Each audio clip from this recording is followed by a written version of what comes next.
ॐ गजाननं भूतगणाधिसेवितं गपीतजम्बूफलचारुभक्षणम् उमासुतं शोकविनाशकारकं नमामि विघ्नेश्वरपादपङ्कजं लम्बोदरं नमस्तुभ्यं सततमोदकप्रिय निर्विघ्नं कुरु मो देव सर्वकार्येषु सर्वदा शरणागतनाथपरित्राणपरायणे सर्वस्यार्थदे देवी नारायणी नमोऽस्तुते।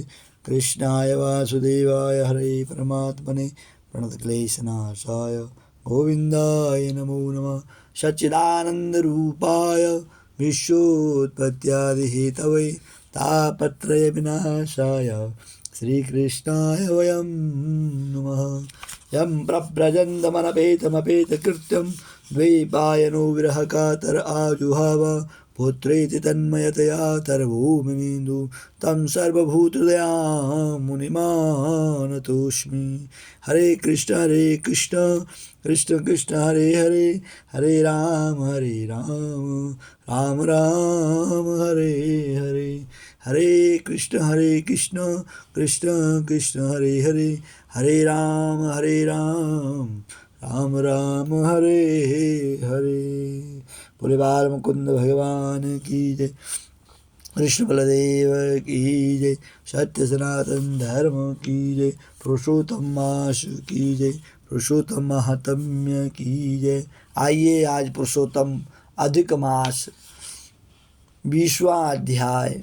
सूत जी बोले, नारायण के मुख से दृढ़धन्व के पूर्व जन्म के वृत्तांत को सुनकर नारद जी श्री नारायण को फिर पूछने लगे, हे तपोनिधे, राजा दृढ़धन्वा फिर वाल्मीकि ऋषि को क्या कहने लगे, सो आप कृपा करके मुझसे कहिए। श्री नारायण बोले, हे नारद, राजा दृढ़धन्वा वाल्मीकि ऋषि से कहने लगे, हे मुने, या मोक्ष देने वाला पुरुषोत्तम मास व्रत कैसे करना चाहिए, किसकी पूजा करनी चाहिए, इसकी विधि क्या है, सो आप कृपा करके सब लोगों के हित के लिए मुझसे कहिए।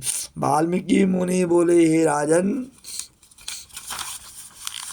ब्रह्ममुहूर्त में उठ करके ईश्वर का चिंतन कर शौच आदि जाएं, फिर स्नान प्राणायाम करके संध्या वंदन करें। जब तक सूर्य का दर्शन हो गायत्री का जप करता रहे, फिर सूर्य मंत्र से सूर्य का अर्घ्य देने, फिर सायंकाल अपने पैरों तथा भूमि को सायंकाल को भूमि को प्रणाम करें, फिर यस्य स्मृत्य इस मंत्र से प्रार्थना करें। जो ब्राह्मण श्रद्धा से विधि पूर्वक संध्या करता है, उसको तीनों लोकों में कोई भी कठिन नहीं है।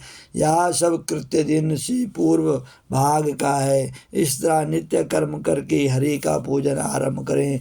स्त्री पुरुष शुद्ध हो, वाणी को एकाग्र करके शुद्ध गोल व चौकोर गोबर से लिपी हुई भूमि पर व्रत सिद्धि के लिए चावलों से आटा दाल वाला कमल बनावें।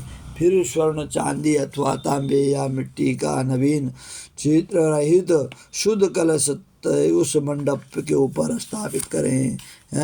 कलश स्थापित करें, फिर उस कलश में तीर्थों का जल भरें। इस तरह कलश स्थापना कर उसमें सब तीर्थों का आह्वान करें। गंगा, गोदावरी, कावेरी, सरस्वती मेरी शांति के लिए, पापों का नाश करने के लिए आ जाओ। इस प्रकार से सारे तीर्थों का आह्वान कलश में करें, मेरे पापों का नाश करें। फिर कलश को मंत्र से गंध, अक्षत, नैवेद्य से पुष्पों से सजाएं। कलश के ऊपर पीले वस्त्र से लपेटा हुआ तांबे का पात्र रख दें। फिर उस पात्र के ऊपर राधा कृष्ण की मूर्ति स्थापित करें। कलश रखें, कलश के ऊपर तांबे का पात्र रखें, उसके ऊपर फिर मूर्ति रखें। फिर भक्ति युक्त हो विधि से पूजन करें। फिर भक्ति भाव से भगवान का निरंतर पूजन करें। इस विधान से, इस विधि से पुरुषोत्तम मास का व्रत करना चाहिए। वाल्मीकि ऋषि आगे की कथा कल सुनाएंगे। प्रतिमा को क्या करना चाहिए, किस प्रकार से उसको बनाना चाहिए, कैसे उसकी भक्ति करनी चाहिए, कल आएगा। आप भक्त श्रद्धा और भक्ति के साथ में पुरुषोत्तम मास का व्रत करें, पूजन करें, निरंतर जप करें। भगवान सबको अपनी भक्ति प्रदान करें। यूट्यूब चैनल को अवश्य सब्सक्राइब, लाइक और शेयर करें आप। श्री कृष्णाय नमः, गोविंदाय नमः, वासुदेवाय नमः, सच्चिदानंदाय नमो नमः, कृष्णाय वासुदेवाय हरे परमात्मने प्रणतक्लेशनाशाय गोविंदाय नमो नमः, गोविंदाय नमो नमः। श्री कृष्ण गोविंद हरे मुरारी, हे नाथ नारायण वासुदेव, हे नाथ नारायण वासुदेव, हे नाथ नारायण वासुदेव।